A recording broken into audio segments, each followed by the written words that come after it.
Good morning. How are you, Kul? Good morning. Morning. Namaskara.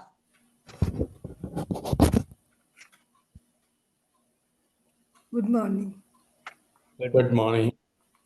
How's the Bangalore weather?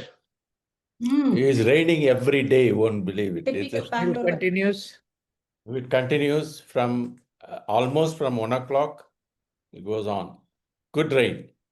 Okay. Nice But the one. whole North India, I think, is devastated.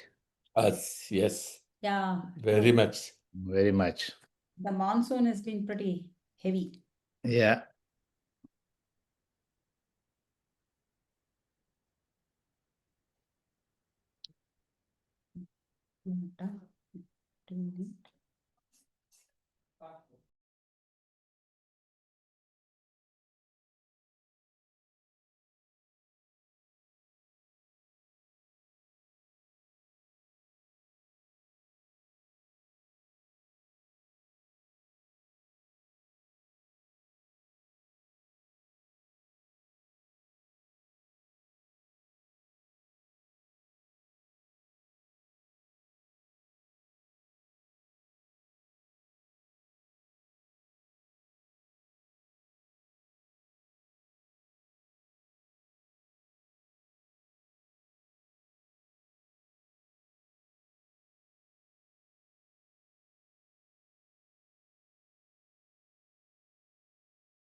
Namaste, everyone. After a hiccup, I'm back.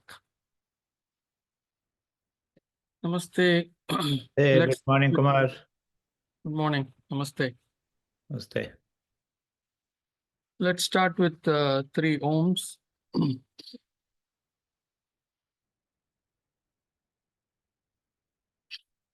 Just take a deep breath. Oh.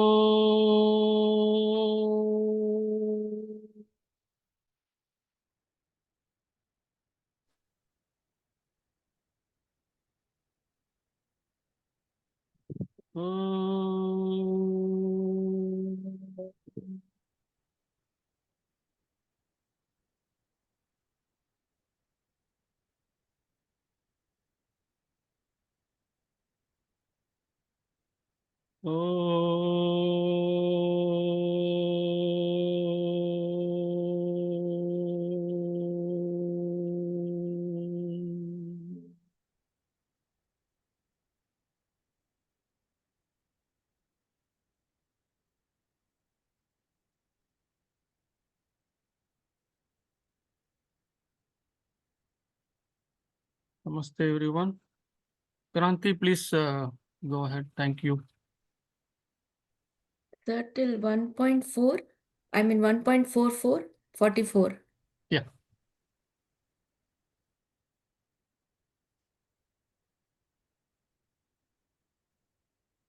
योगेन चित्तस्य पदेन वाचां मलं शरीरस्य च वैद्यकेन योपाकरोत्तं प्रवरं मुनीनां पतञ्जलिं प्राञ्जलिरानतोऽस्मि आबाहुपुरुषाकारं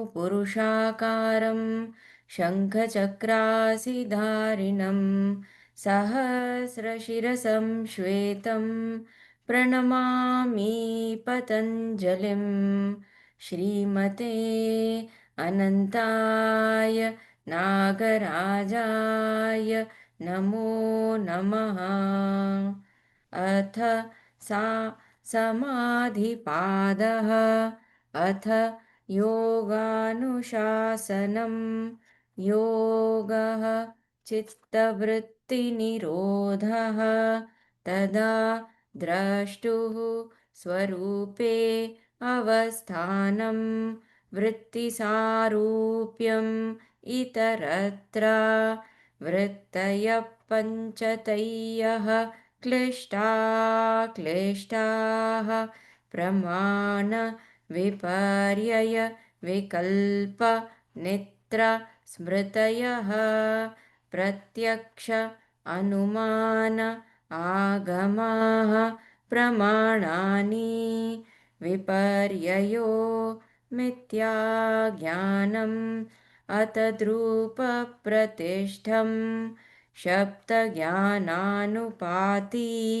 वस्तुशून्यो विकल्पः अभावप्रत्ययालम्बन तमो वृत्तिर्निद्रा अनुभूतविषय असम्प्रमोषः स्मृतिः अभ्यासवैराग्याभ्यां तन्निरोधः तत्र स्थितौ यत्नोऽभ्यासः स तु दीर्घकाल नैरन्तर्य सत्कार आदरा आसेवितो दृढभूमिः द्रष्टानुश्रविक विषयवितृष्णस्य वशीकारसंज्ञा वैराग्यं तत्परं पुरुषख्यातेः गुणवैतृष्ण्यं वितर्क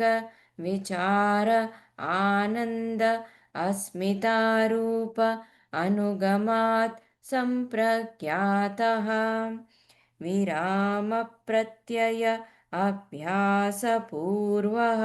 संस्कारशेषः अन्यः भवप्रत्ययो विदेहप्रकृतिलयानां श्रद्धा वीर्य स्मृति समाधिप्रज्ञा पूर्वक इतरेषां तीव्रसंवेगानाम्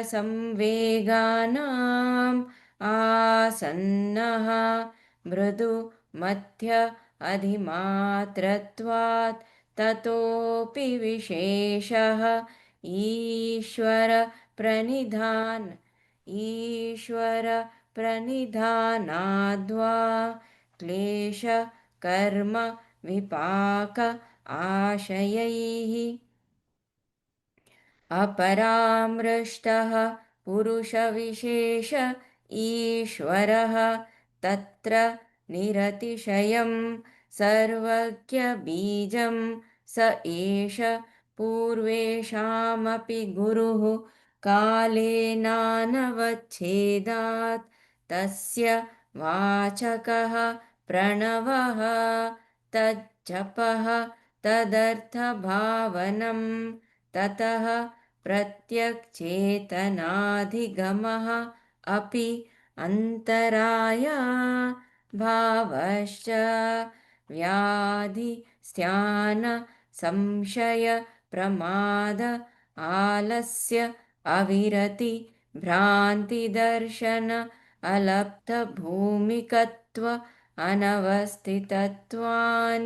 चित्तविक्षेपाः ते अन्तरायाः दुःख दौर्मनस्य अङ्गमेजयत्व श्वासप्रश्वासाः विक्षेप सह भुवः तत्प्रतिषेधार्थम् एकतत्त्वाभ्यासः मैत्री करुणा मुदितोपेक्षाणां सुखदुःख पुण्यापुण्यविषयाणां भावनातः चित्तप्रसादनं प्रच्छर्दनविधारणाभ्यां वा प्राणस्य विषयवती वा प्रवृत्तिरुत्पन्ना मनसः स्थितिनिबन्धिनी विशोका वा ज्योतिष्मती वीतरागविषयं वा चित्तं स्वप्ननिद्रा ज्ञानालम्बनं वा यथाभिमत ध्यानाद्वा परममहत्त्वान्तः अस्य वशीकारः क्षीणवृत्तेः अभिजातस्येव मणेः ग्रहीतृग्रहणग्राह्येषु तस्थ तदञ्जनता समापत्तिः तत्र शब्दार्थज्ञानविकल्पैः सङ्कीर्ण सवितर्क समापत्तिः स्मृतिपरिशुद्धौ स्वरूपशून्येव अर्थमात्रनिर्भासा निर्वितर्क एतयैव सविचारा निर्विचारा च सूक्ष्मविषया व्याख्याता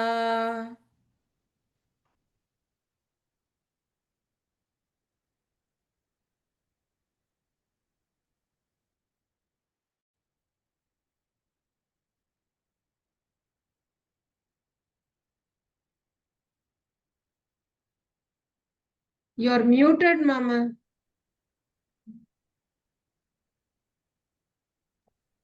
Thank you. Thank you. Thank you, Kranti. And last week we stopped at Sutra 131. 131. Maybe we just covered 132, not in full, maybe. But we started at 27. So let's go back to 27. Quickly do a recap.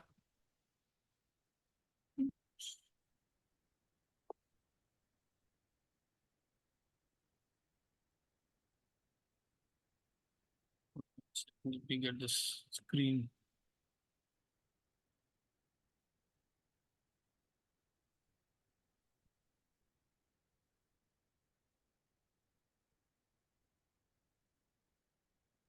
Okay.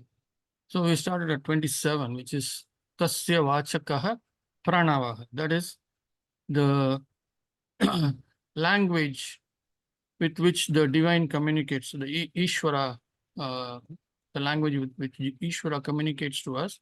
is through pranava, which is the sound om. That's what we saw. Pranavaha. This is pranava pra. Again, that prefix pra means something special, subtle, divine connected. That's why even that prakriti or divine godmother, prakriti. Kriti is anything that is created. That comes from creation. Pra is once again from Ishvara. So Prakriti came from Ishvara. That's why is Prakriti. So anything with that prefix pra means there is a divine connection. Pranavaha means the sound with which the divine communicates to us. The word prana also comes from pranavaha, prana, the life force of all of us. So we come to life with that prana, and the life ends when the prana leaves us. Though we call it as breath, it is the prana. So that's what tasya vachakaha is pranavaha. So that's how the divine, that's how Ishvara communicates with us. And then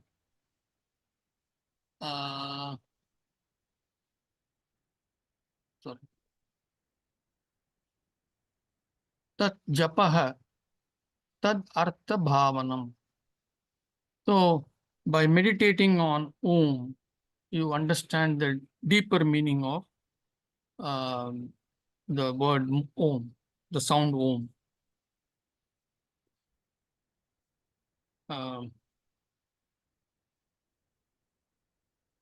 And Sutra 29 says, Tataha pratyakchetana adhigamaha api antaraya abhavaha cha.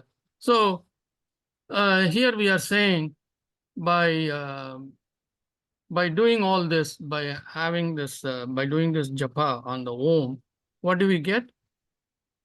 Chetana. Chetana we already saw in our pre-class. Chetana is that that AI in us, artificial intelligence in us, which allows us to modify our software. And I say modify, not physically, the software can be modified infinitely. This infinite possibility is with respect to God. Only God can, only Ishvara can infinitely change himself. So this Chetana, that ability, although we all have Chetana, that ability to be able to do this infinitely comes by connectivity with him. And that connectivity is through all this understanding of Om, doing a japa and Om and all that. So that's what this sutra is. Any questions here?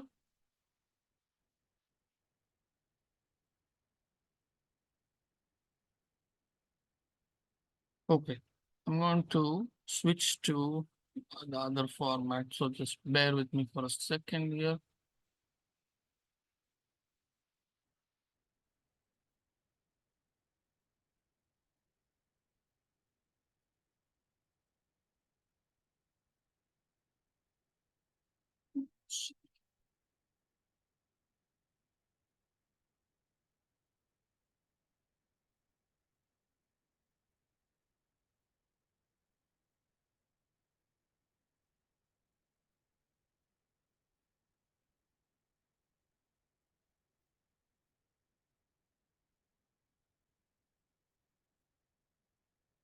Okay, we saw all this.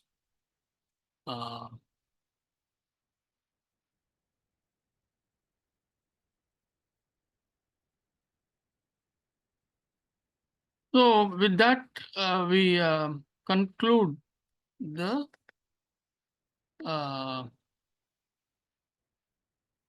part on Bhakti Yoga, and then he says, we started with Karma Yoga.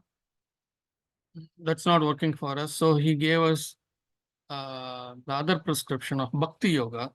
And now we are saying, oh, this kind of surrender, this kind of bhakti is not possible. That is also not possible. Now he says, why is that this is not possible for us?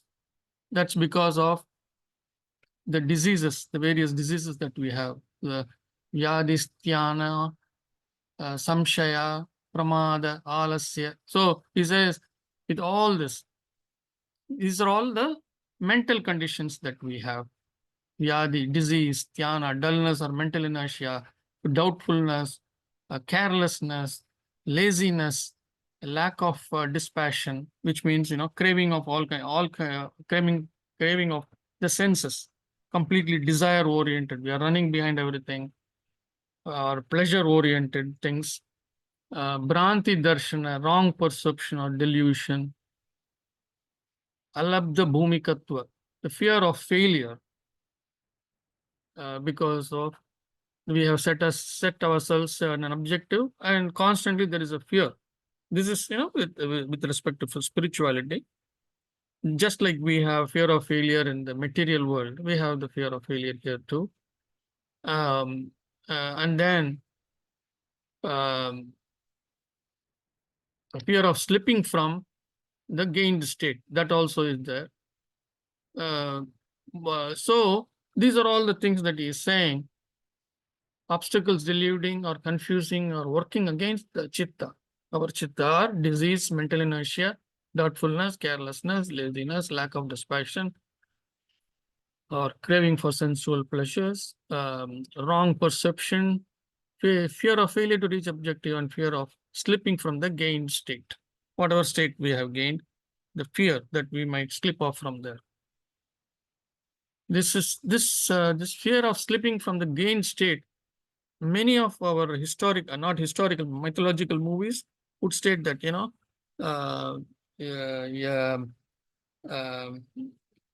a sage or somebody will do something wrong, and then he would slip from his state, and then he would go and do a tapas for another 20 years, 30 years to come back. Those kinds of things, fear of slipping from the gained state.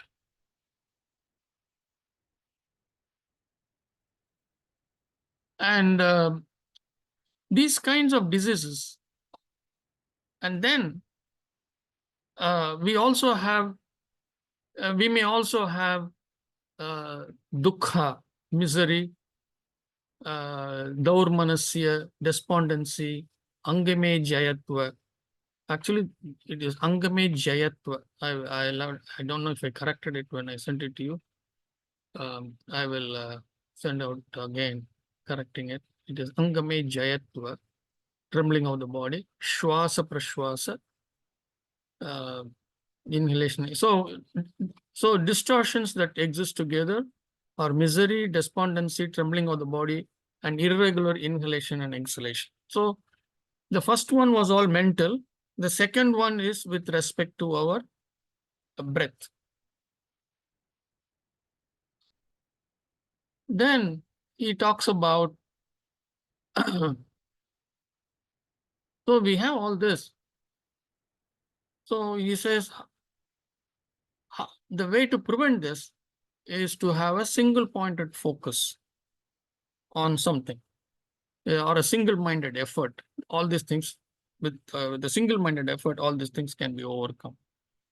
And he goes on to say, this is where we stopped last week at 132 or 131. We stopped at 131 or 132, I thought we did. So this is what he says in 132. We will go over that again. Tat pratideshartham ekatattva abhyasah. Ekatattva, eka means one. Tattva means principle. So one pointed or one principled. What is that? Pratideshartham. Ekatattva abhyasa. When we practice on one pointed or one principled, when we have that kind of a focus, all the above can be prevented. Pratideshatam is prevented or counteracted or stopped or controlled. So all those things can be controlled. All the above, all these diseases, mental and with respect to the breath, all these things can be prevented by focusing on one principle. That is prevented by the practice of focus on a single principle, or it can be overcome by single-minded effort. So let us see what further he says on the single-minded effort.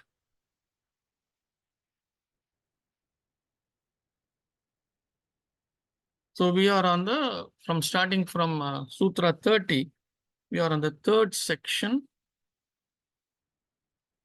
First two sections we finished. So this is the third section of Samadhipada, the first chapter. Hold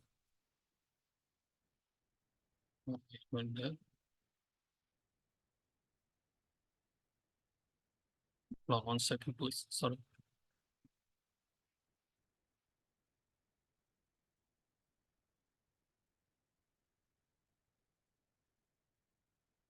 Okay.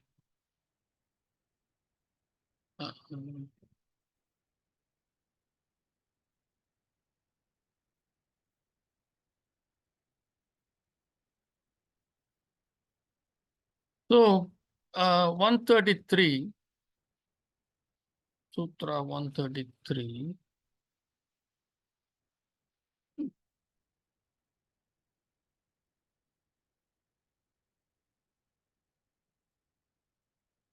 Kumar, Yeah. I'm wondering, lack of dispassion. I don't know that I'm clear on what that is.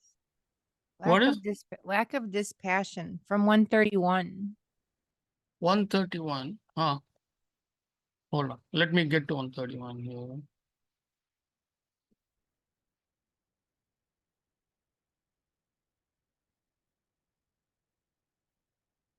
Yeah. Which one? 131, yes. We are here we are on 131, yes. Okay. Where's lack of oh, that's 130. Where you just were. 130? Yeah. Okay. Pardon me, Yes. I'm looking. Which one? Avirati? Avirati? Lack of Avirati. Avirati Bhranti. That's the one? Yeah. But So, lack of dispassion. What is lack of that? dispassion or craving for sensual pleasures. That is all kinds of pleasures of the senses. Why does it say lack of dispassion? No, lack of dispassion. That is lack of detachment. There are two phrases. Lack of dispassion, and you should not take it as lack of craving. No. Lack of dispassion is one phrase. The second phrase is craving for sensual pleasures. With me? Yes. Lack of dispassion is lack of detachment. Lack of dispassion is lack of detachment from the materialistic world. All the various things that are there, which actually really means you are craving for sense pleasures. Correct? And what is it? The Indriyas? Huh? The Indriyas? The Indriyas? Indriyas, yeah. It is always through the Indriyas, yes. Sense you. pleasures are always through the Indriyas, correct. All right. I needed that. Thank you. Okay. So, good question. So, let's go on to Sutra 33.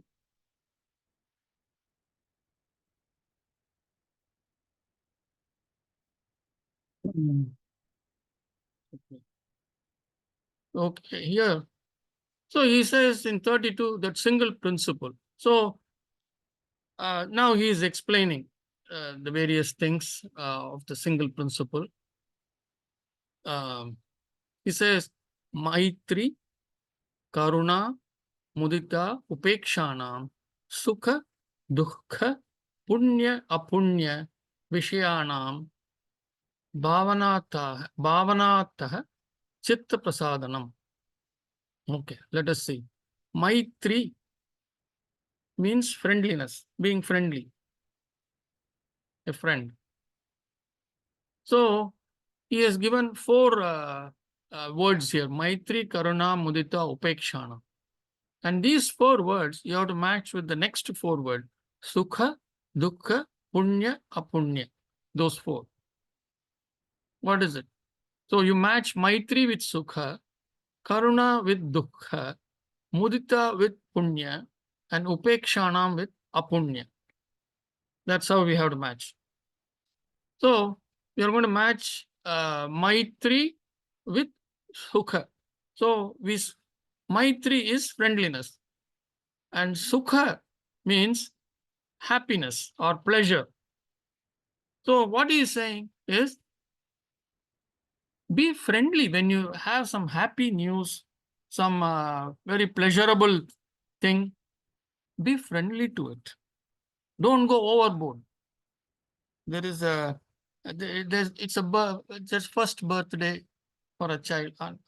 Not necessarily first birthday. A birthday for a child. Okay, be friendly with that birthday. Don't go overboard. Don't call 1,000 people. Don't make a big deal of that.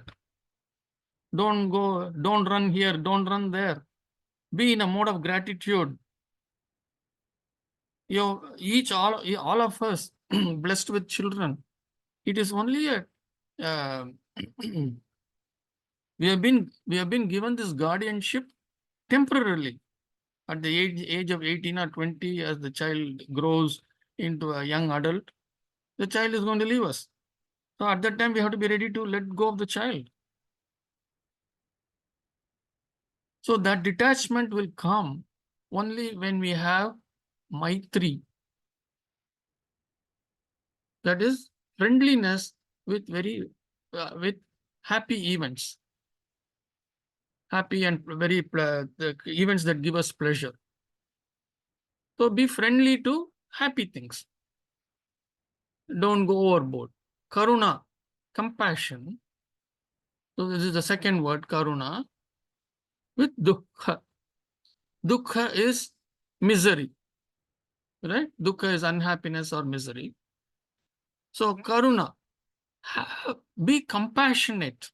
This is for each one of us. When I am in dukkha, when I am miserable, I must be compassionate to that misery.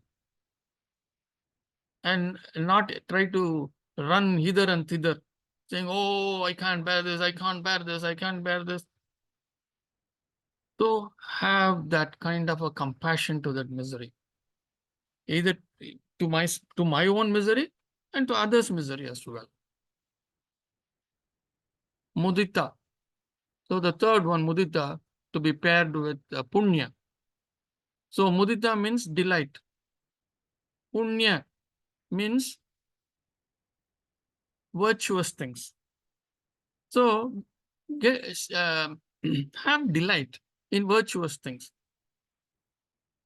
Normally, when we say in the spiritual world that this person has evolved and he can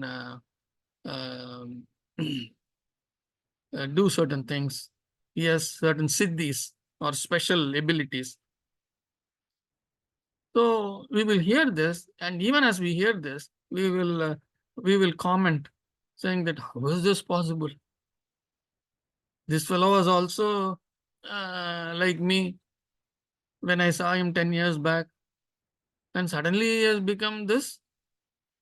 So we always try to put down virtuous things. So instead, take delight. If somebody has grown spiritually, so be it. So take delight in that. Any kind of virtuous thing. So take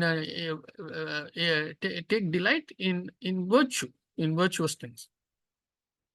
Upekshana. We match Upekshanam with Apunya.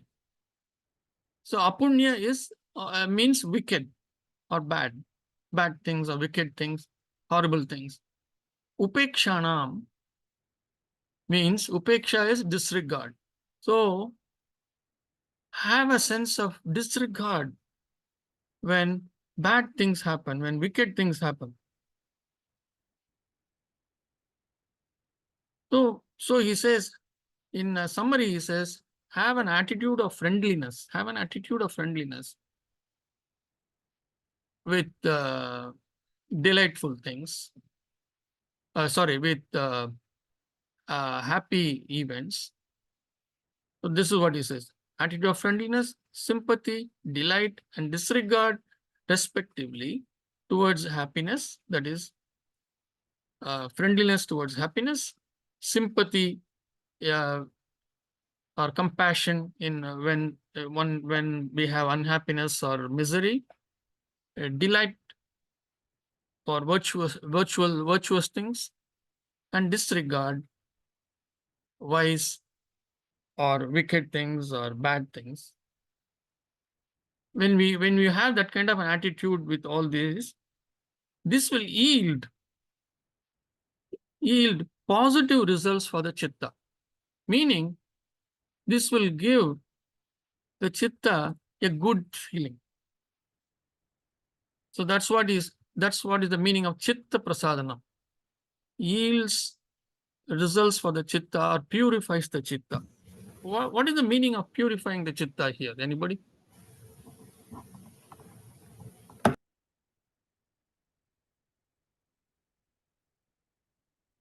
So we always have to connect. Why are we here? Because he said we have all these mental and breath issues, correct? All these breathing exercise problems due to breathing and mental issues. Why are we having these mental issues? If you keep on going back, we will go to Sutra 4, where he says, when we identify ourselves with the chitta, with the chitta vrittis, when we identify, he says there in Sutra number 4, he says, vritti sarupyam itaratra. When we identify, when not in that state of yoga, means we are identifying ourselves with the chitta vrittis, vritti sarupyam itaratra, sarupyam. That is, we have taken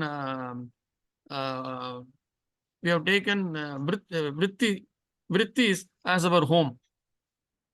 That is, has become as our rupa, our image has taken asylum in that.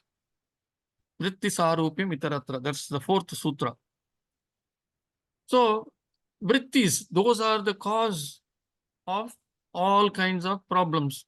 So that's what he says here. Purifies the chitta.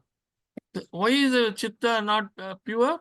The chitta is not pure because of the chitta vrittis. Constantly it is outputting all these unwanted thoughts. So by leading a life of moderation, that's all it means. This very important sutra. The sutra means by leading a life of moderation. So all these various things that are constantly happening in our lives, and if we can treat each of these sukha, dukkha, punya, apunya with maitri, karuna, mudita, upekshanam. When wicked things happen, we ignore them. When virtuous things happen, we take delight in them. When misery, when dukkha, when sorrow, unhappiness happens, we are compassionate to that. When sukha, when pleasurable things, when happy things happen, we are friendly to that. We don't go overboard. If we can lead a life of moderate, life is all about moderation, right? So that's what he says.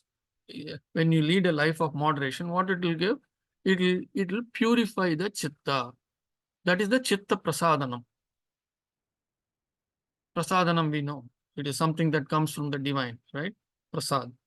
So it yields positive results, and that result is the chitta becomes quiet, meaning the chitta vrittis are dying down or have become dormant. So the chitta vritti, so the chitta is being purified. So that's the meaning of this here. Purifies the chitta. So you have to connect all the way back to sutra number 4. Any questions? Very, very important sutra. That means you, I mean, like you are sthit pragna. Hmm? Say that you are sthit pragna. That means Chitta you are prasadanam, happy. yes. You are happy and not happy, or you don't feel anything, and you just detach from them. That's what it means. Right? The sutra means. This sutra does not mean that you have to be like a part of furniture. No. Nobody have to detach. I mean, when you get happy, Yes. it don't have any sense. No, they're just happy. You are stable all the time. Sthit pragna. But that's what I'm saying. Yeah. Being, yes. All Like see, Sama, these events are going to happen in our life. Continuously, they're going to happen. Don't let that bother you. That's all it means. yeah, Sama satrauti miti tatha manapamanayo sitosna sudukhesu samasanga vivarjita. That is the Gita's sloka. Mhm. You are sthit pragna. You don't feel happiness, unhappiness, or sukh or dukkha. That is, you are stable all the time. Yes. So he is explaining how you can get the stability. Okay. That is meaning that you accept life as it happens, as it comes. You don't question, oh, today some bad news has come. You don't say, oh, why did it come?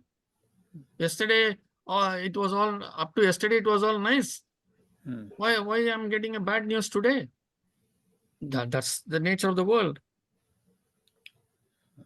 Yeah, an evolved person will never question it, he will accept it. Yeah, And he will accept do it. what needs to be done. Hmm. That's all he will do. Accept that it is. Accept that it is, and don't be Yes. unhappy. Yes.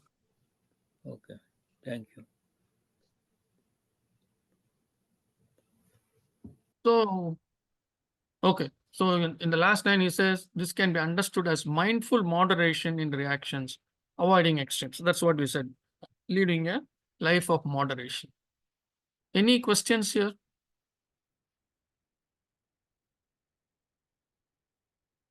Okay.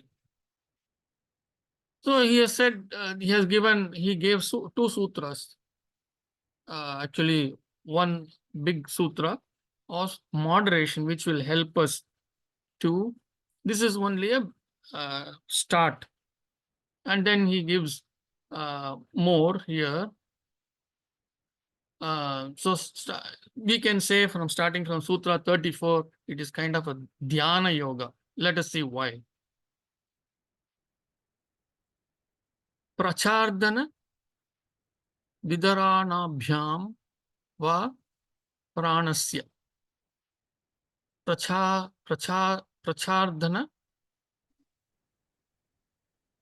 vidaranabhyam va pranasya. Prachadarana means expulsion or moving or shaking or stirring. That's what it means. Vidaranam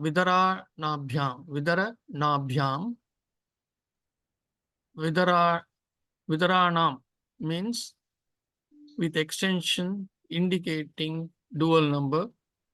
Vidaranam is holding or support. Va pranasya. Pranasya is of the breath force, of the prana, the breath. So what he is saying here is, this is the normal pranayama that he is talking about, or by expulsion or moving and holding or support of breath. Okay, meaning that you inhale and then you hold for a while and then you exhale. And there are many various techniques for doing this.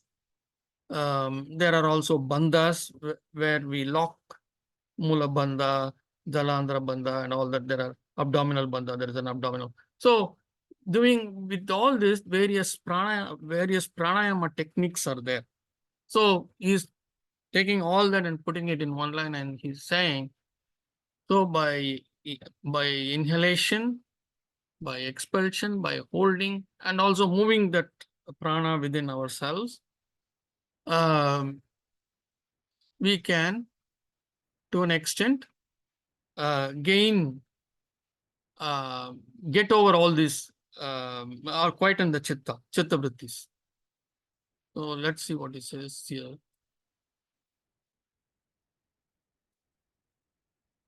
So,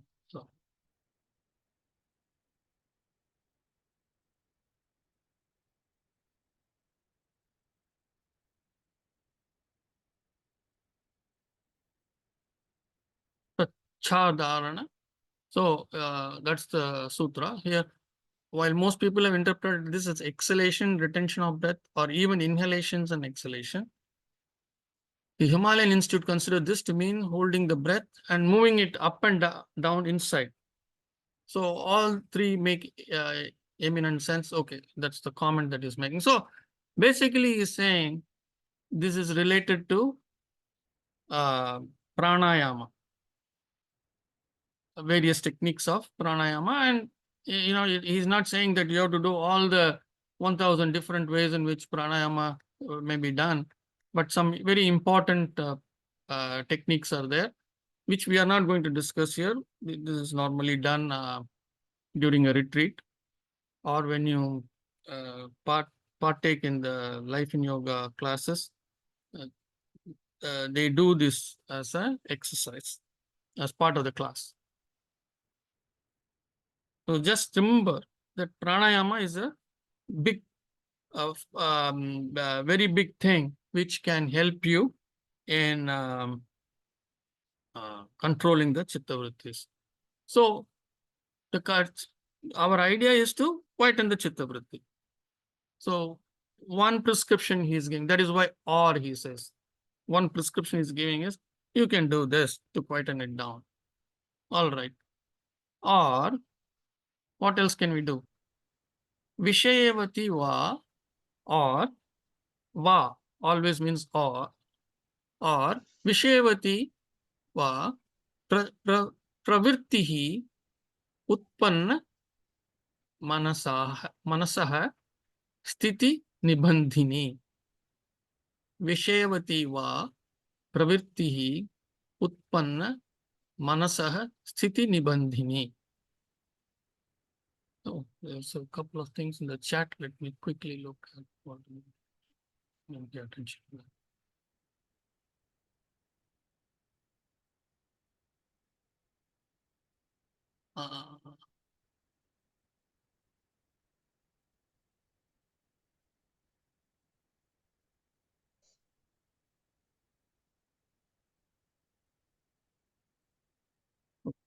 Just a few comments.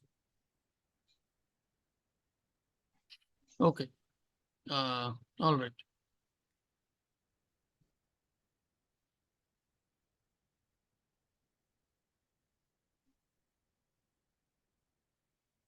So he says Vishayavati va praviti utpanna manasah sthiti nibandhani.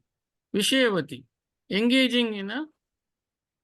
engaging subject matter. Vishayavati means engaging subject matter.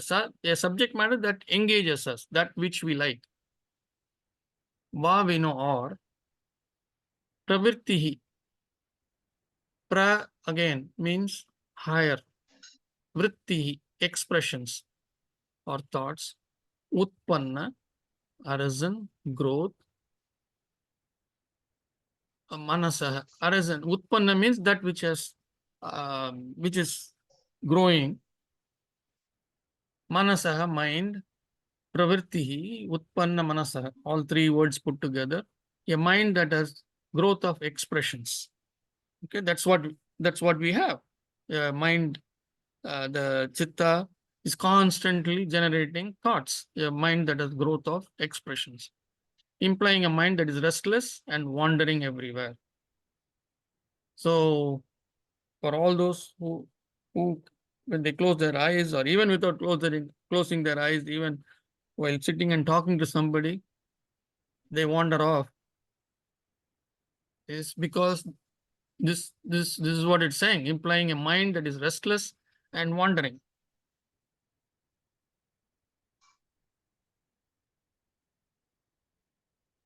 Sthiti, state or situation. Sthiti also means stable. In when during Hatha Yoga, Hatha Yoga, when we perform Hatha Yoga, well, they will the sthiti. Sthiti means you come back to the stable position. No more movement or anything like that. Sthiti. State or situation. It also has this another meaning, state or situation. Nibandhini, bounding or locked or wrapped up in one pointed engagement. In one pointed engagement. So sthiti nibandhani means that which bounds in a fixed spot or state. So in summary, what is he saying?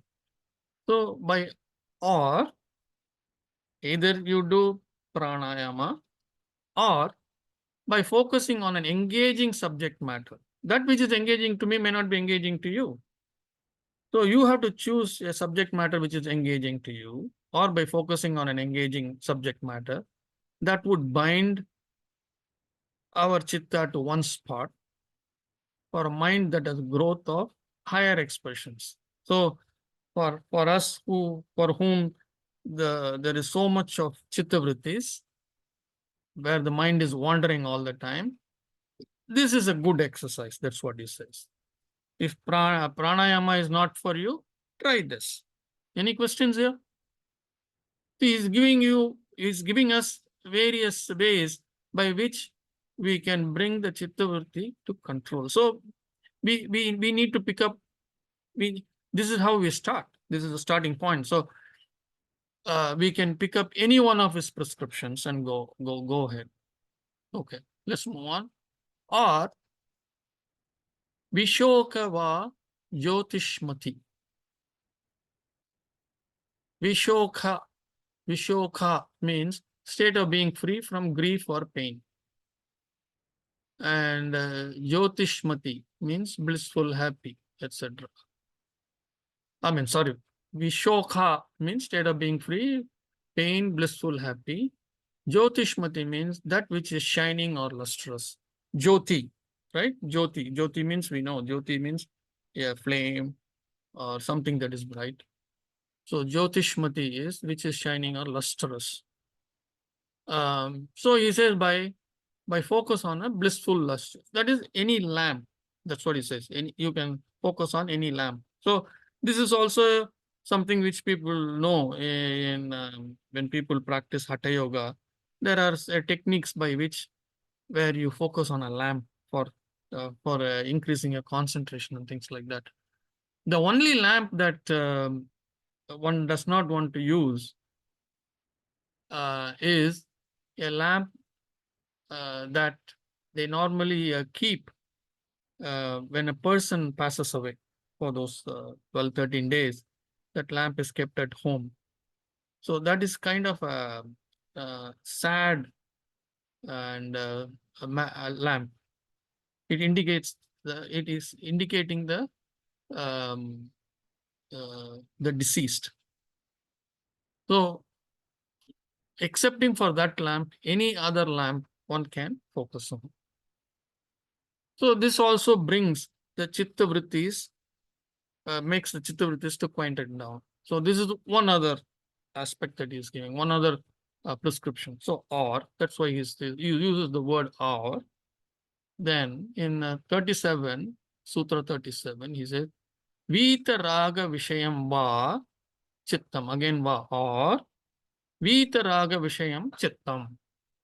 So we'll see. Vita means free or devoid of. Raga. Raga dvesha, I don't know whether we saw in pre-class. Raga means desires. Dvesha means hate, all that, which we don't like. So raga is likes, the dvesha is dislikes. Raga also desires or attachments. Vishayam again subject matter of sensual perception. Vita raga vishayam, free of desires or attachments to subject matters, or dispassionate. Va chittam, a chitta referring to a person. Here the chittam refers to a chitta of a person. That is, in summary, he is saying, or thinking about a chitta, or thinking about a person who is dispassionate, or who is without desires or attachment, some evolved being. Okay, Rama, Krishna, this is what we do. Rama, Krishna, Sai Baba, etc. Ramana Maharishi, and so on and so forth. So he's saying you can do that also if you have a special attachments to these chittas. Do that. Focus on that chitta. That also will help you, because those chittas were dispassionate. So that will also help you. Again, remember, these are all starting points. We saw in Sutra 18 or 17 or 18 somewhere, that when we do this kind of focus on a chitta, on a person, whether alive or disembodied, then we will only get up to that chitta's vidya. Up to that. We cannot go beyond that. The maximum is we can get to that level of vidya. So, so keep that in mind. But when we are so low in our spiritual evolvement, this is the good way to start. And somewhere down the line, we will understand that we have to let go of the chitta and focus on Ishvara himself. So this is one other sutra. One other principle is giving. So let's look at next one. 38. He says, Swapna Nidra Jnana Alambanam Va, or Swapna Nidra Jnana Alambanam. Swapna means dream. Nidra is sleep. Jnana is knowledge, awareness, experience, whatever you want to call it, wisdom.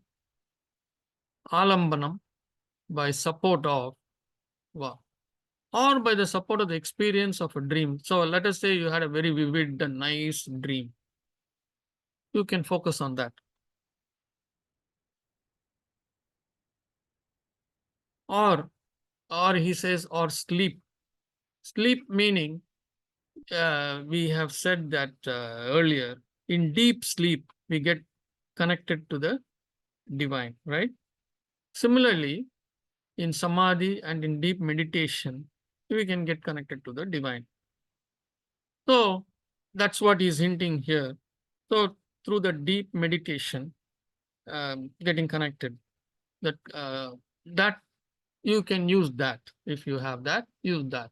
Or by the support of the experience of dream or sleep. So simple principles is giving to start with.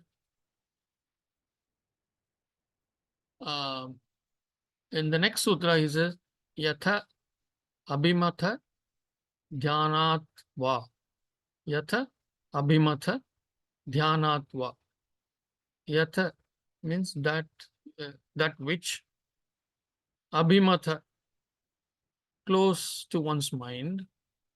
So Yatha Abhimata means that which is close to one's mind or feelings, or that which is one's own preferred point of thought focus. Dhyanat means by dhyana or meditation. So he says, meditate on something which is close to your mind and feelings, to your chitta and feelings, one's preference. So he is giving you a vast area. Grasp one. That's what he's saying. And then he goes on to say, this is even better, the next one. He says,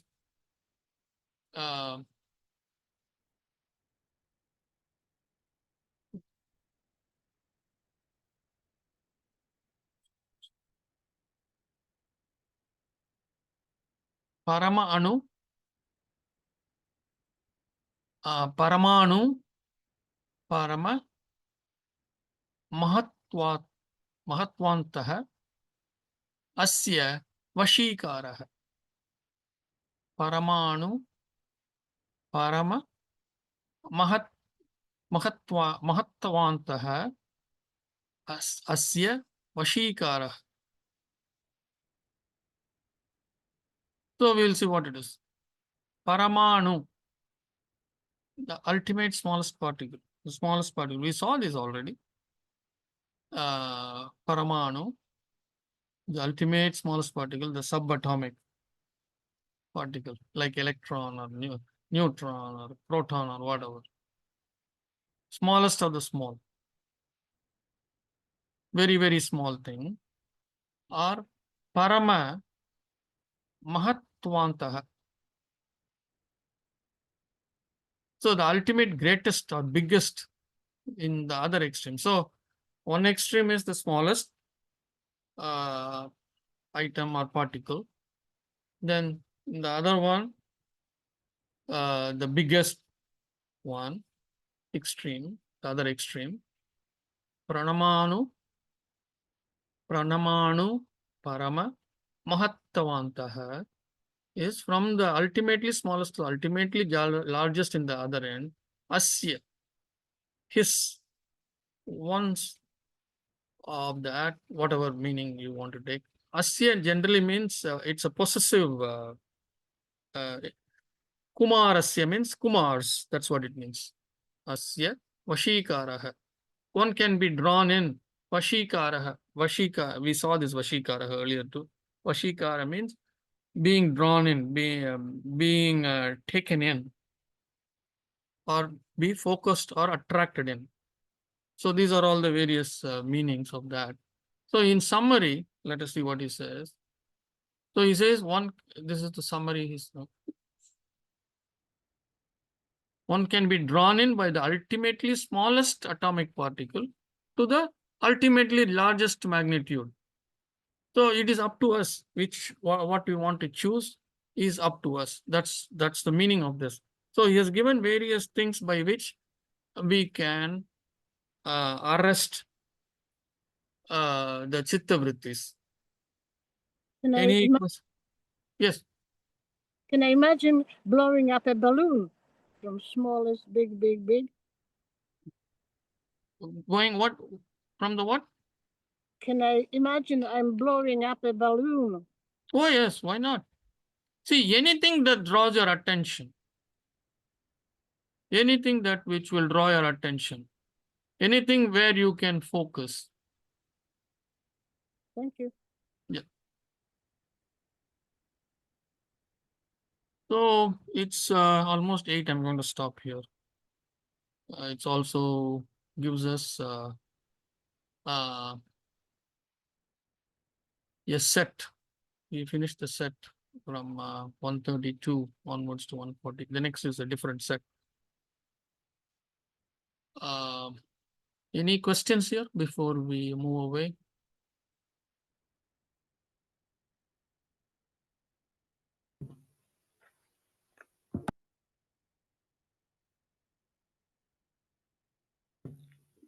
You said that if you imagine concentrate like the big rishis or Ram or Krishna or something, Correct. but if you like concentrate on like Lord Shiva or that chitta, so Shiva is like ultimate chitta, so you don't have to go beyond that, right? See, various scriptures use various names. In when you say Shiva, if you mean to say Shiva is the unmanifest divine, yes. No, that's what I mean. Okay. Yes. Unmanifest. Thank you. And doing your That's the catch here. So here in Patanjali Yoga Sutra, that unmanifest is referred to as Ishvara. So we use that terminology.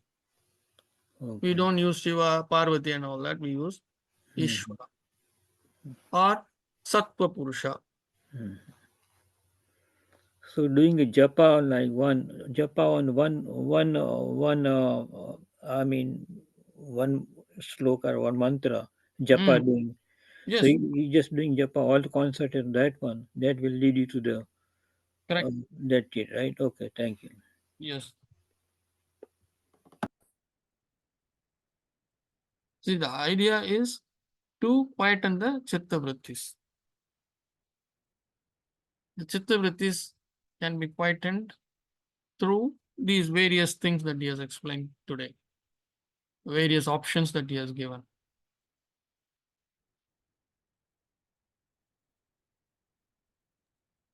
Kumar. Thank you, thank Yes. you. Hi, Suresh. Kumar, Yes. I was when we were talking about raga, Yeah. Raga. and what came to mind was, does God have raga? And then I was like, of course he doesn't. But then I was wondering, is love a raga? Is love a raga? Yes. Yes, if it is a conditional love, it is raga. Does God have raga? Or God doesn't have conditions? Okay. Yeah, it's unconditional. Yes, from him it is unconditional.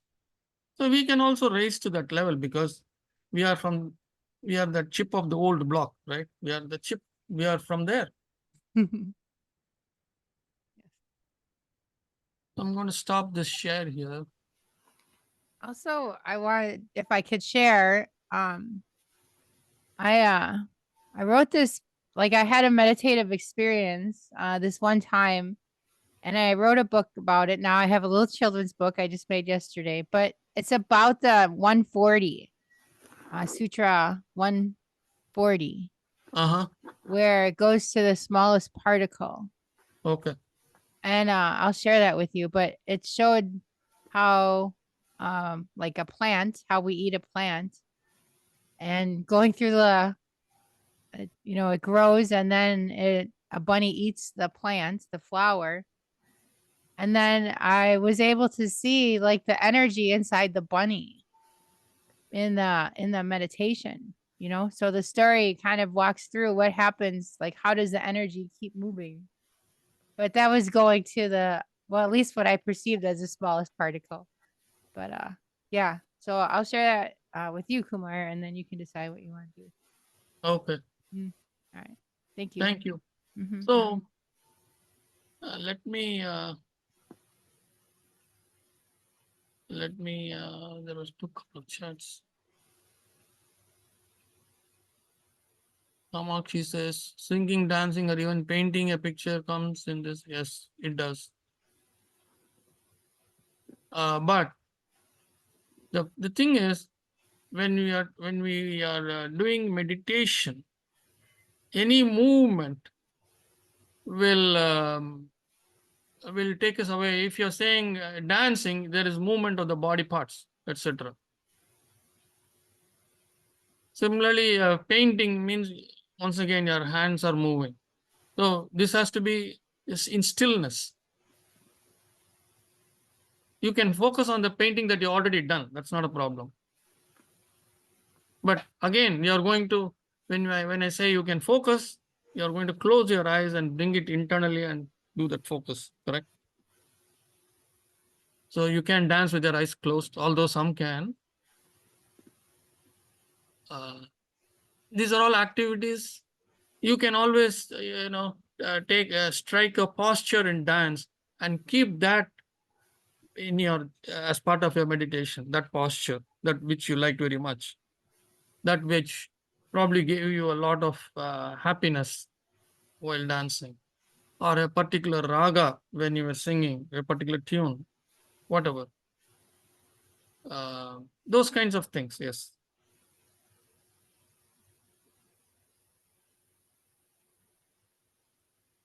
I'm going to. Somebody says, can you expound focus on dream? So, yeah, I mean, there's not much. I mean, if you have a very special and very happy dream that one has gone through, you can focus on that. And if it is very, very vivid, then you can certainly focus on that.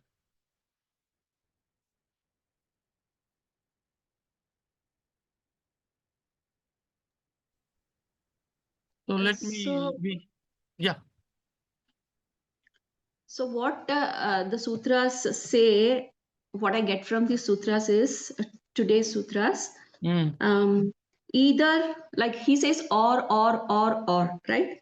Yeah. So either this or that or that or that or that. Yes. so to clear the chitta, I mean to clear the chitta of all the attachments and the vrittis, we have to either chant Om or focus on a name or a guru, Sadguru, or a rupa, a figure Yes. or whatever we have in mind, Yes. or breathing, Mm-hmm. like exhalation or inhalation, Yes. whatever, Yes. to clear the vrittis, or take a sign from the dream, whatever Correct. you dream, Yes. take a sign from that and start focusing on that. I wouldn't say And a sign from the dream. I would say any dream that gave you, uh, uh, which was very pleasant, not a horror dream. You don't want to take that. See, sometimes we have horror dreams too, which also we yes. remember. We don't want to take that. A, a dream that is very, very nice and peaceful and pleasurable. We take that dream. And Kumar, she mentioned clear the vritti. Is that she said clear the vritti, but really we're silencing it. I mean, she's There's using clearing wrong. is a different project. Clearing it is something different. Do you agree? So Modification. yeah. See here we are only trying to make the chitta vrittis dormant.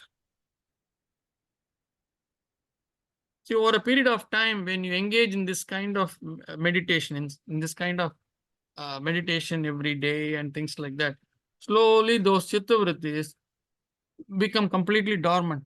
They won't bother you even when you are not doing meditation.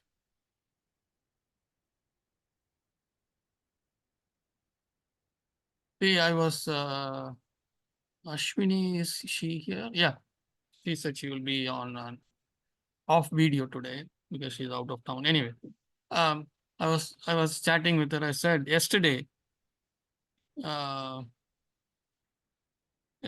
was suddenly my wife said she's not going to be at home for a couple of days, starting yesterday evening. And then she said, I'm going and staying in a hotel. And, I didn't ask who, and then she said, oh, it is that person with whom who gave me that crisis into 2019, 2020. Okay. You know all that. I don't want to go through that. So that person is in town, has traveled out from out of town to Tampa, and they are all having a nice get together this weekend. And I don't know, maybe my son is also invited. I don't know. I have not asked. It doesn't matter. So the same thing would have triggered million chittavrittis 5 years back. With me, Rajeshri? Yeah. Okay. Now, it doesn't. Oh, she said, oh, it's a matter of fact. Oh, I see. Okay. Go enjoy yourself.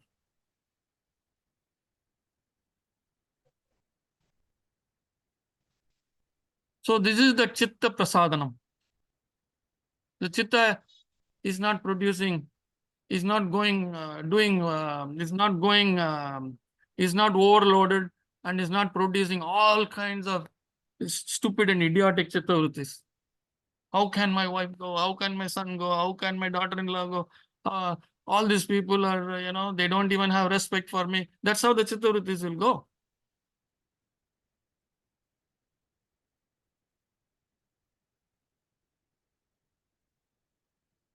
Yes, Priya? Yes, sir. Correct. Correct. Right. So this is the Chitta Prasadam. And Chitta Prasadanam comes from that life of moderation. Always moderation. In everything, he has not mentioned food. That also is included in that. Moderation, every aspect of life.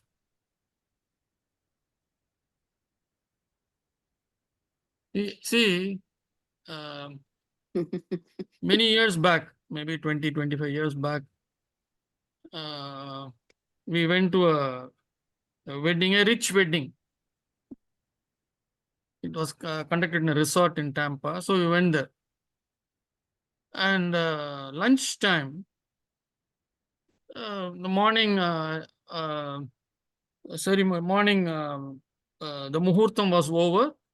And I think it got over about 10, 15 minutes before the lunchtime. So everybody assembled in the hall where the lunch was going to take place. And there were a lot of couches and chairs and things like that. We were sitting there and chit-chatting. And some of them were going and inspecting the buffet line.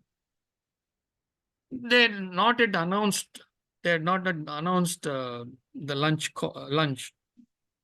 So there were about 5-10 people hanging out there, but the rest of the crowd, maybe another 400, 300, 200, 300 people, we were all sitting and chit-chatting.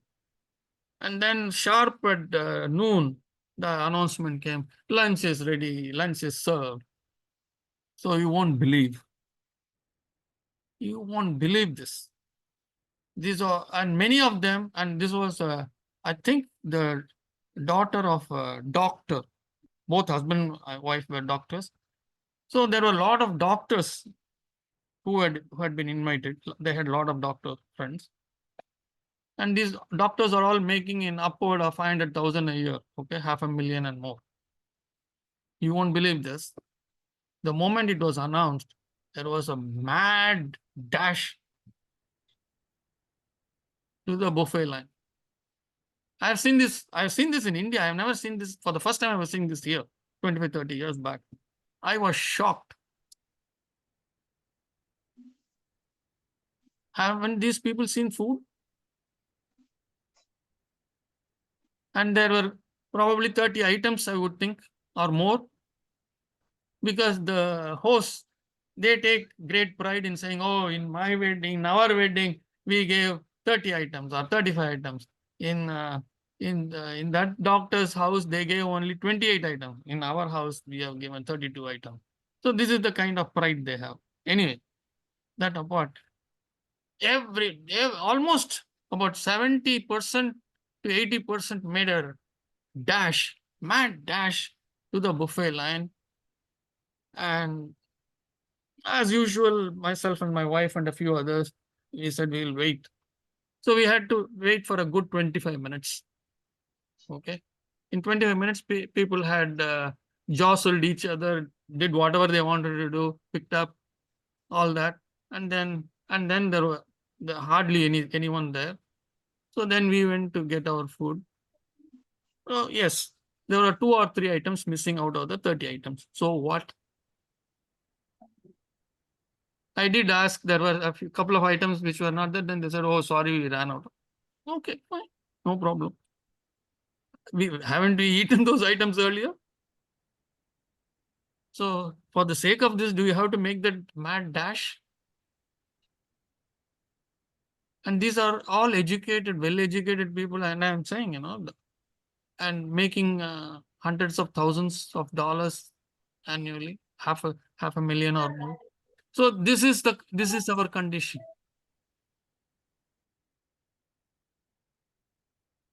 So moderation comes there too. Wait, give way to others. Let children eat first. Let elderly people eat first. Let them all take their food. Wait. Then ladies first.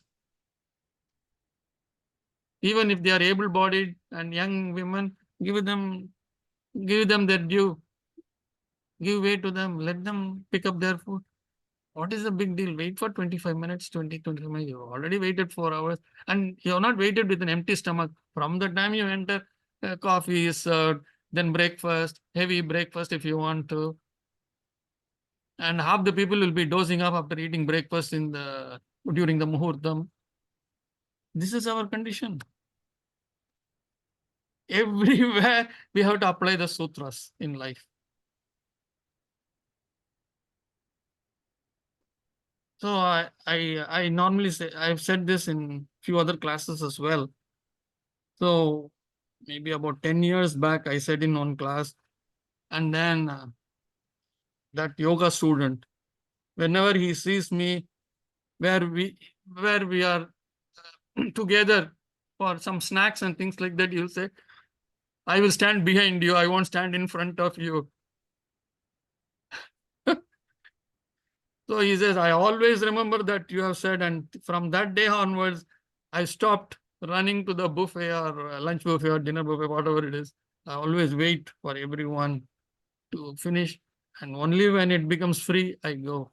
And I also remember that I should eat only about 70% of my capacity to eat, not 150%. I have a cousin down south in Sirgari. When we were young, he would say, Kumar, when we go to a wedding and we eat, he will say, Kumar, don't open your mouth after eating. He'll say, I don't know why. If you open your mouth, the crow will come and pick up because you have eaten right up to that, right up to the throat. I saw you eating. I saw how much you were eating. I said, you ate more than me. So this is how, this is how we are. The first time in a foreign land, not in USA, I went to Australia, went to a mall. Not even a mall, it was just a departmental store. It was so beautifully laid out. I wanted to buy everything. I didn't have the money to buy everything, number one. And not that all the things there were useful to me, but I wanted to buy everything. That is that raga. Tammy, that is that raga. Priya says she still does that. She's laughing. So, anyway, moderation is that. So, anyway, I have not forgotten about Archimedes principle. I want to get to that today without fail. Otherwise, Mohan is going to be very upset. So, let me get to the Archimedes principle thing. I was in the 6th grade or 7th grade. And we used, as part of science, we had this lesson on full moon, new moon, eclipses, and all that. So a figure will be drawn. Let me see. I might have something.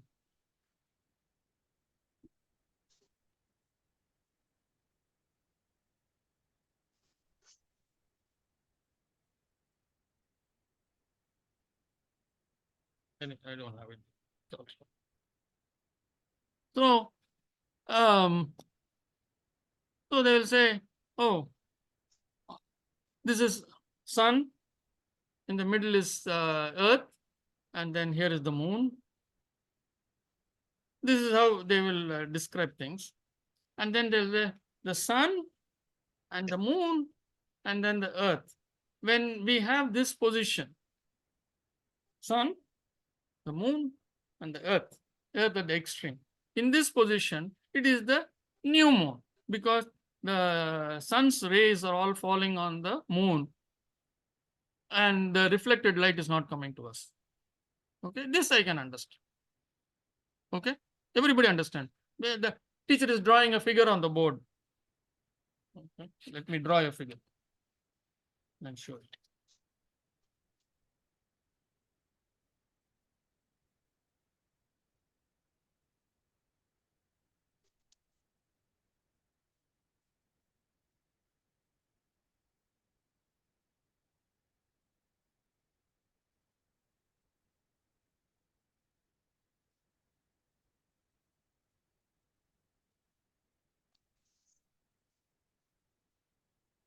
Okay, you can see this, right? Sun, Earth, Moon. They're not drawn to scale. Don't worry about that. We don't see We it. cannot see it, sir. You cannot see? Yeah, Can now you- we can see. Now we can see, sir. Okay. So not drawn to scale. So this is the full moon thing. During for the new moon, the moon will be between Earth and Sun. That we can understand that. So look at this. For the full moon, the Sun, Earth, and Moon. This is the in 2 dimensions. This is how it is given. So I always wondered if this is the orientation. The Earth is blocking the Moon, right? I mean, the Earth is blocking the Sun's rays, rather. And how is the Moon getting illuminated? So I had this question. And in those days, there was no Google, no 3-dimensional, nothing. You have to go only by 2-dimensional things. So I went and asked the teacher. The teacher, what would the teachers? The teacher gave the same answer again. Oh, this is moon, this is sun. The rays, see, this will go like that. There's some, which I did not understand. So the class, number 1, number 2 in the class, those guys who always get the number 1 and number 2 ranks, number 3, whatever. So I went and asked them. No. So this went on for a few months. I just couldn't understand. So after that, I gave up. But this question was lingering in my mind. And every now and then, I will think about this, and then I will give up. I wouldn't have an answer. This went on for many years, many years. Suddenly, when I was doing my, when I was in BSc, I was probably 18, 19, probably 18, 17, 18. One day, I was sitting on the stairs in my house, stairs to the 2nd level. I was sitting on the stairs, and that's where I normally sit and watch the street if any of my friends are there to go and play. I was sitting and was pondering. Suddenly I got it. Suddenly I understood. It came as a flash, and suddenly I understood. I understood how this is the phenomenon, how it is happening. Now everything made sense. I was so delighted that the answer has come. Like, that's what I said. The only thing I didn't do, like Archimedes, I didn't run naked on the street. I ran to my friend's house, which is about few minutes away from my house. His name is Prakash.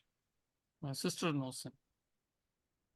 So I ran to his house and knocked on the door, and he opened the door, and I was all excited. And I said, Prakash, I found out. He said, what did you find? I said, I found out how the new moon, how the full moon happens. I had this question for her. What? You had that question? I never knew. No, even I asked you, 5, 6, 7 years back. This is, I was 18 or 19. I'm talking about 10 or 11. Yeah, obviously he has forgotten all that. So he said, what did you discover? I said, this is what happens. This is the phenomenon. I found out. I got it. So he began laughing. He laughed for a while and he said, oh, Kumar has discovered how the full moon happens. And then he went to all other friends' house and he told them, you know what? Kumar has found out how full moon has happened.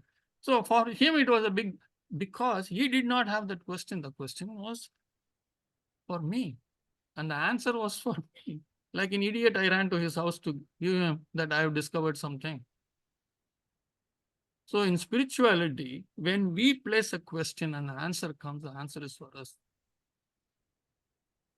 It may not be applicable to others. Unless they are also at the same level, they won't even understand. So initially, that all the euphoria that you get, keep it within yourself. And every time that euphoria is there, be grateful that you have received the message. So now the question to all of you is, you go and figure out with this diagram, how can full moon, how a full moon can happen with this kind of a 2-dimensional diagram.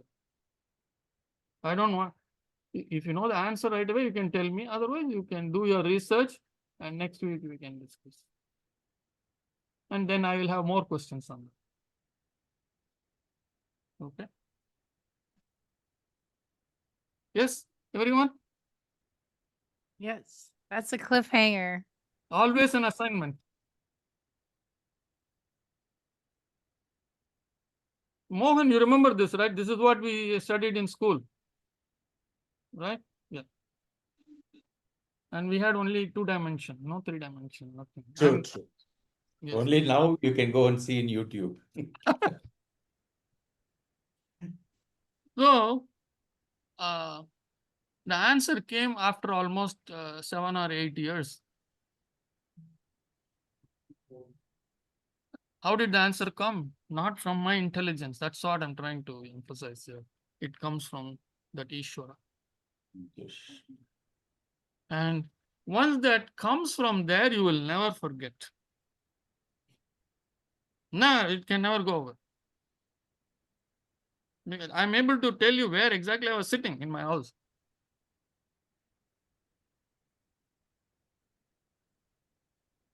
So is this a pleasurable experience, Rajeshri?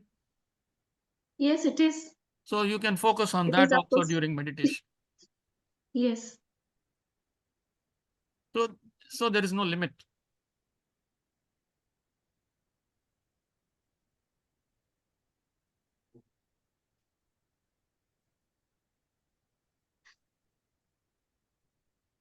Anything else that we have not, that we are still pending that I have not answered? I But have question on moon rising and observation. Moon rising, I think I answered, didn't I? So east and yes.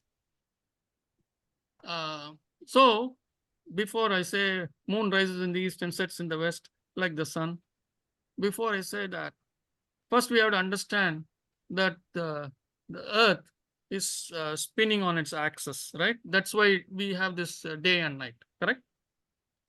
Yes. It's spinning on its axis. So, and we also talk, and I also sent information on rotation and revolution, right?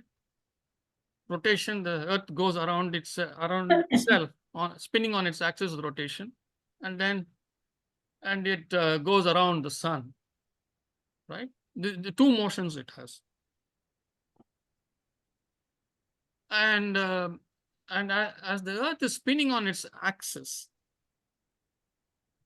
it is spinning from west to east. That is the direction in which it is spinning, west to east. So since it is spinning from west to east, all the celestial bodies that you see will always rise in the east and set in the west. Yes or no? Right? That is the phenomenon. That is the concept, right? I am moving from west to east, then I will see everything coming from the east, correct, Priya? If I'm traveling in a car, towards east, it look as if everything is coming from the east, correct? So I'm traveling from west to east, so everything is traveling from east to west, correct? When you travel in a car, whatever is coming there in front of you, everything is traveling east to west. So that's why all celestial bodies can only rise in the east and set in the west. It cannot be in any other direction. This we have to be very, very clear, because it is because of the motion of the earth, how it is rotating around itself, because how it is spinning around itself. Okay, that is number 1. Number 2, moon also does the same thing. That is, it spins around itself and it also goes around the earth, because it is the satellite of the earth. So that's why a moon is not called a planet. So per definition, a planet has to go around the sun. Only those which go around the sun, we are calling as a planet. Anyways, so the moon also has 2 motions. it is going around the Earth and then it is spinning on its axis. But the unique thing about the moon is the spin around itself and the spin around the Earth, both the motions take the same amount of time. Take the same amount of time.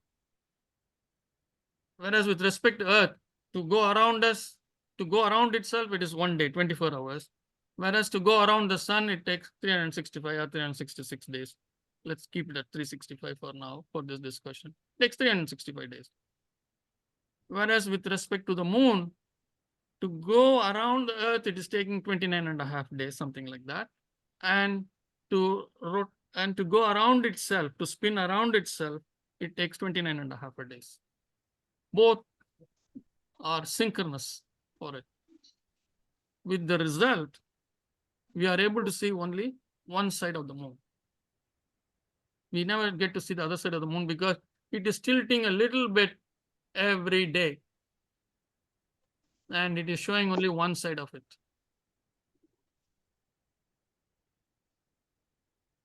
Is it too much that I'm saying? No, it's interesting. Okay. So, not only that, since it is going around the Earth, the moon, as it goes around the Earth, and also spinning around itself,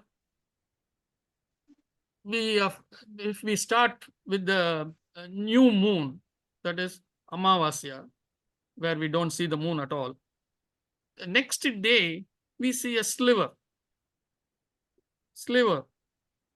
because the moon has moved and a little bit of sunshine is falling on the moon's surface. And that is why we see it as a crescent. And little by little, it is increasing. And finally, when it gets to this position, it has moved all the way from here, it has moved. And finally, when it comes to this position, it is directly in front of the sun.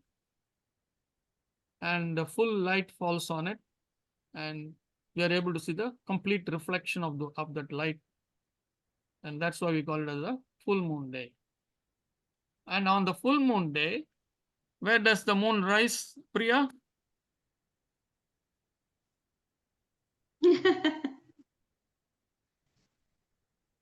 You have given the answer. Priya, it is your question to answer. On the full moon day, where does the moon rise? East only, Kumarji. East only, very good. Whether the moon is only a tiny crescent, or whether the moon is a quarter, or whether the moon is half or 3/4, or gibbous as it is waning, it only rises in the east. It always rises in the east. Namaste. And sometimes we are able to see the moon in the morning before the sun rises. Sometimes we are not. That's because the moon's rise every day is about 1 hour, less than 1 hour, I would say, somewhere between 45 to 50 minutes different from the earlier day. The moon rises because it is moving around the earth, right? It is moving around. So you have to imagine all this. How will you imagine? The divine has to give us. In those days, divine had to give. Now you can go to YouTube and all these are animated beautifully. You can see everything. So the first thing, I understood the full moon. Then I had questions about why I'm seeing only this sliver, what happens? And then the divine started giving all this little by little by. So I had so much of experience, in a short time. That's why I said, that pondering and reflection is very important. That's how it develops. How in science and technology, how we start with a small design and then it becomes bigger and bigger and bigger. It's exactly the same thing. Nothing different.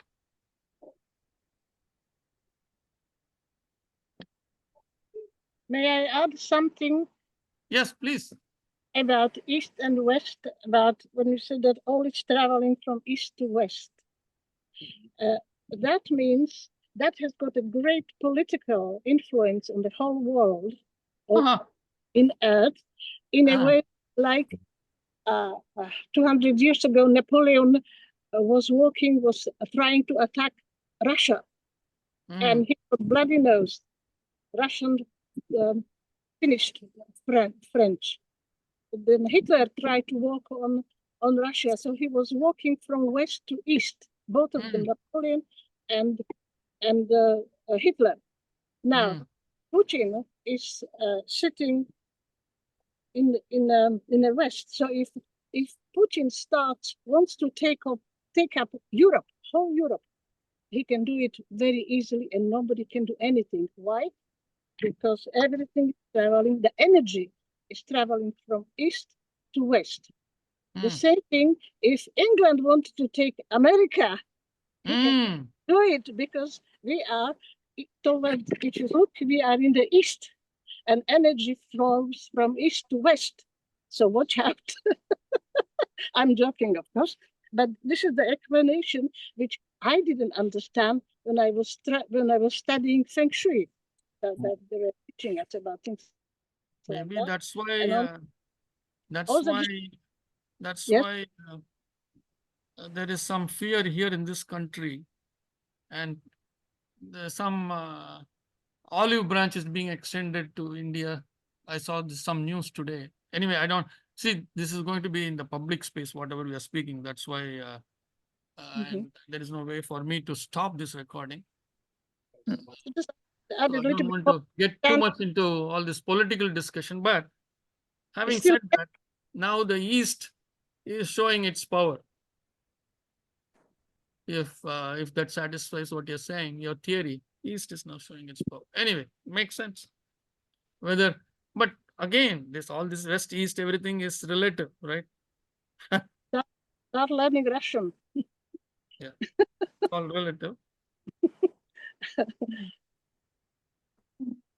Sir, I have one question. Yeah. You said because of some incident you are not going for that get together with your family. Yes. For this weekend, but I don't know, maybe it is 2 or 3 days get together for those people. But during these 2-3 days, you won't even remember the incident what happened because in 2019. This is you won't remember because of your meditation or removing that instant from memory. How can you do that? Or do you remember but you will take it easy? See, I may remember, but I won't. What I'm saying is, it is like something happened in my previous janma. What effect will it have? Okay. It is so distant for me. It is very, very distant because all those things have been erased. Okay. I would have gone there. I was not invited, so I didn't, right? If I had been invited, I would go. I was not invited. In case if you go, but you won't be a little bit like remember those things and becoming a little bit hyper because of your meditation, you couldn't able to control yourself. When? Suppose in the case if they invited. If Your they wife invite, forces. I'll go. If they invite, I will go. Still, you can control the emotions because of your this. That's what I'm saying. That's what I'm saying. I have nothing. There is no effect of what happened 5 years back. That is erased. It is dormant. Maybe if you will travel from east to west, you will be victorious. Try. I will. If I'm invited and I go, I will take a east to west route. We all like to experiment. But you go in different cars because your wife won't attend. My wife was already gone yesterday, and she's not going to be back for another 2-3 days. But this is observing energies. That's what we are supposed to observe and see the effect on our. The important thing to understand is that the chitta vrittis have become dormant. That is what we have to take. We have to understand from this. and the moderation in life is very, very important for the chittavrittis to become down.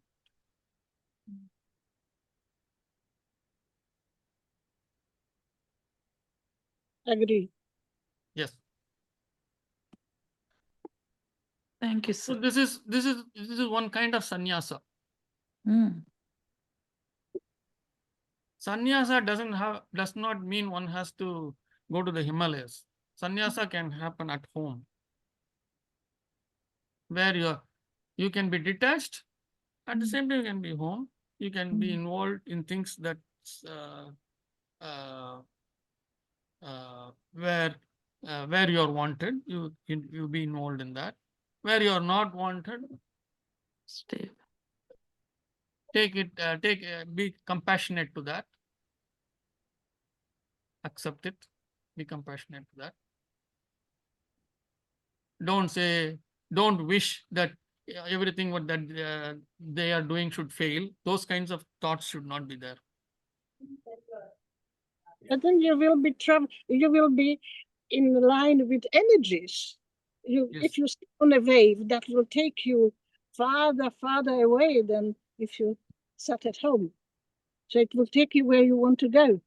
Yes. It's Yes, this is another good point is I will be only with people with whom I am supposed to be. Yes, it's true. But people's idea. Even if it is my own relatives, kith and kin, or even my own children or whatever, it won't matter. I will be only with people with whom I am supposed to be. For more, every morning, every Saturday morning, 7 to 8:30 or 8:45, I am to be with you all.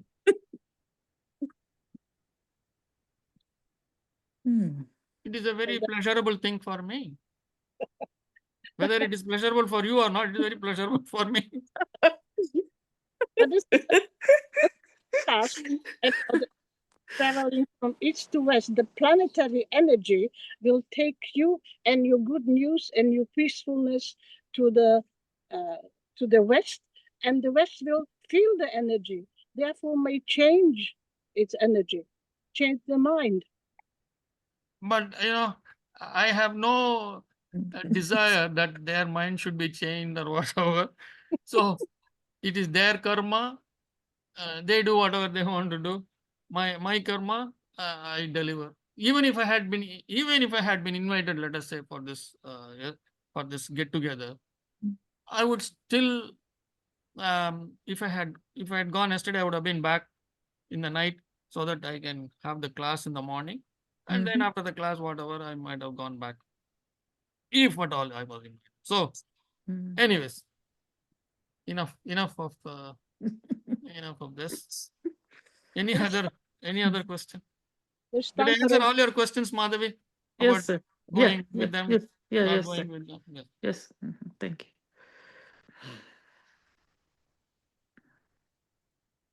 Okay, everyone. Thank you. Namaste. Thank you. Namaste, sir. More sutras next week.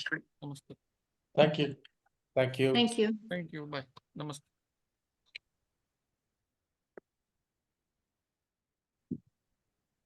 good session. Right.